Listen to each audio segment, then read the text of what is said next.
ईश्वर सारे सारे सृष्टि में ईश्वर है।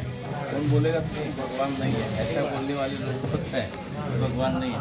लेकिन मैं भी भगवान से भगवान है इसलिए बोलता हूँ, मैं ही भगवान है इसलिए चालता हूँ। मैं भगवान नहीं होता, मेरे अंदर भगवान नहीं होते तो मैं कुछ काम नहीं कर पाता, धंधा नहीं कर पाता।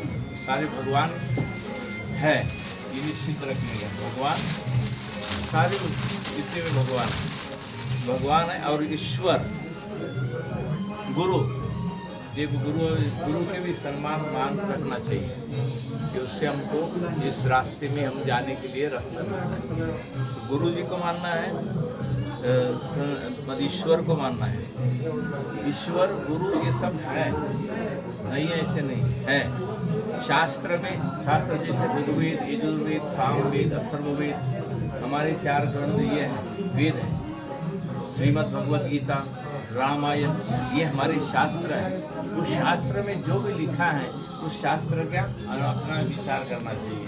हमारी मर्यादा है वडीलों की सेवा करना, गरीबों की सेवा करना, पशु पक्षियों की सेवा करना, ये हमारा ग्रंथों में लिखा हुआ है। जैसे रामायण में लिखा है, गीता में लिखा है, 4 वेदों में लिखा है। तो ये अपना शास्त्र में ये 4 सेतु है। ये संसार में से निकलने के लिए 4 सेतु है। ये 4 सेतु को आप उल्लंघन करोगे तो आप संसार में से मुक्त हो जाओगे।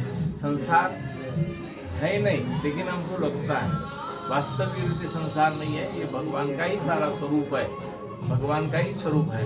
ये भगवान के स्वरूप में हम लोग हैं। तो ईश्वर, गुरु, शास्त्र और श्रद्धा, ये 4 वस्तु अपने ध्यान में रखना चाहिए। और फिर क्षमा, किसी ने भी कुछ भूल कर दिया, गलत कर दिया, क्षमा करना। किसी का भी भूल होता है, बाप का भी भूल होता है, अपने मंडली का भी भूल होता है, अपने भाई का भी भूल होता है।